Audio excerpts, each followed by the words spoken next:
Good neighbour to bank on Kodungallur town cooperative bank. 17 ബ്രാഞ്ചുകളിലും anywhere banking സംവിധാനം. സഹകരണ മേഖലയിലെ റിസർവ് ബാങ്ക് ലൈസൻസ് ഉള്ള കൊടുങ്ങല്ലൂരിലെ ഏക കോഓപ്പറേറ്റീവ് ബാങ്ക് എന്ന ബഹുമതിയും KTC ബാങ്കിന് സ്വന്തം.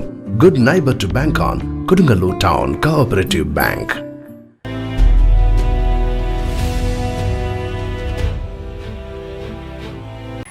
കോട്ടപ്പുറത്തെ ടൂറിസം വികസനത്തെ മുസ്ലിം അധികാരികൾ അവഗണിക്കുന്നതായി ആരോപിച്ച് കോൺഗ്രസ് കൗൺസിലർ VM ജോണിയുടെ പ്രതിഷേധം. കോട്ടപ്പുറം മാർക്കറ്റിനെയും കായലോരത്തിന്റെ ടൂറിസം വികസനത്തെയും മുസ്ലിം അധികാരികൾ അവഗണിക്കുന്നതായി ആരോപിച്ചാണ് നഗരസഭയിലെ കോൺഗ്രസ് അംഗം VM ജോണി ആംഫി തിയേറ്ററിൽ ഒറ്റയാൾ സമരവുമായി പ്രതിഷേധിച്ചത്. ആംഫി തിയേറ്റർ ഭിത്തികൾ പൊട്ടിപ്പൊളിഞ്ഞ് ഇരിപ്പിടങ്ങൾ താറുമാറായതായും ഡ്രൈനേജുകൾ മണ്ണും ചെളിയും വീണ് അടഞ്ഞു, ബോട്ടുകൾ നിശ്ചലമായി, വിളക്കുകൾ പലതും കത്തുന്നില്ല, ക്യാമറകൾ വർക്ക് ചെയ്യുന്നില്ല, മാർക്കറ്റ് നവീകരണ ഫണ്ട് വിനിയോഗിക്കുന്നില്ല. ഇതുപോലെ ഒട്ടനവധി പ്രശ്നങ്ങൾ ഉണ്ടായിട്ടും അധികാരികൾ നിസ്സംഗത തുടരുകയാണെന്ന് VM ജോണി ആരോപിച്ചു.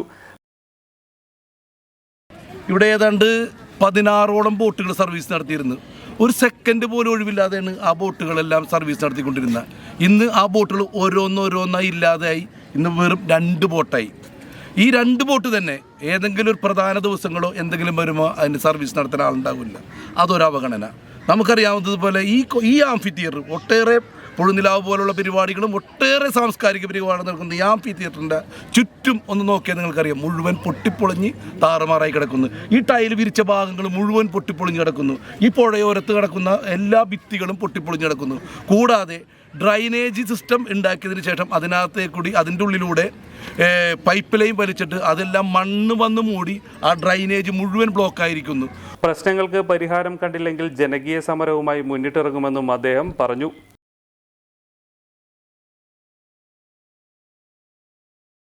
ഈ 25-26 വയസ്സുള്ള ഒരുപാട് ചെറുപ്പക്കാർ മറ്റു തൊഴിലുകളൊന്നുമില്ലാതെ 10,000, 5,000, 8,000 എല്ലാം രൂപ വാടക കൊടുത്ത് ഒരുപാട് ഐസ്ക്രീം ബാർ, ഒരുപാട് കടകളെല്ലാം ഇട്ടിട്ടുണ്ട്. പക്ഷേ അവർക്കതൊരു വലിയൊരു വിജയത്തിലേക്ക് എത്തണമെങ്കിൽ ഇവിടെ ആളുകൾ ആകർഷിക്കപ്പെടണം.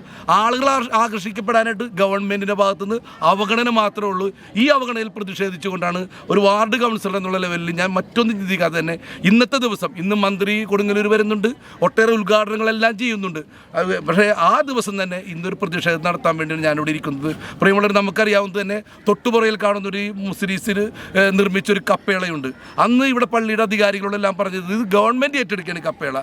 ഈ കപ്പേള ഗവൺമെൻറ് പൊളിച്ചു കളയാണ്, പുതിയത് നിർമ്മിച്ചു തരാം, നിർമ്മിച്ചതിന് ശേഷം അതിൻ്റെ മെയിൻ്റനൻസ് എല്ലാം ഗവൺമെൻറ് ചെയ്യുമെന്ന് പറഞ്ഞ് ഒരു 50ൻ്റെ ചില്ലി കാശ് അത് ഇതുവരെ ചിലവാക്കിയിട്ടില്ല. ഈ കഴിഞ്ഞ ദിവസം അവിടെ തിരുനാളുണ്ടായിരുന്നു, മുഴുവൻ ചോർന്നൊലിക്കുകയാണ്. അപ്പോൾ ഏതൊരു മേഖല എടുത്താലും പിന്നെ മാർക്കറ്റിൻ്റെ കാര്യം, എഞ്ചിനീയറിംഗോ ഡിപ്ലോമയോ കഴിഞ്ഞ് ക്യാമ്പസ് ഇന്റർവ്യൂ വഴി ഒരു ജോലിയാണോ അതോ സ്വന്തമായി ഒരു സംരംഭം തുടങ്ങാനാണോ നിങ്ങളുടെ ലക്ഷ്യം? എങ്കിൽ ഇതിനെല്ലാം സൗകര്യമൊരുക്കുന്ന SNM-IMT മാലിങ്കരയിൽ അഡ്മിഷൻ നേടും. SNM-IMTയുടെ പ്രത്യേകതകൾ: എഞ്ചിനീയറിംഗ് ഡിപ്ലോമ എന്ന 2 കോഴ്സുകൾ, ഉയർന്ന അക്കാഡമിക് നിലവാരം, പരിചയസമ്പന്നരായ മികച്ച അധ്യാപകർ, ആധുനിക സംവിധാനങ്ങളുള്ള ലാബ് സൗകര്യങ്ങൾ, സംരംഭകത്വത്തിന് പ്രത്യേക വിഭാഗങ്ങൾ, വിദ്യാഭ്യാസ രംഗത്ത് 100 വർഷത്തെ പാരമ്പര്യമുള്ള ശക്തമായ മാനേജ്മെന്റ്, വിജയകരമായ ഭാവി ഉറപ്പുവരുത്തുന്നു. വിശദമായ വിവരങ്ങൾക്കായി വിളിക്കൂ. SNM-IMT engineering and polytechnic college, Maliankara.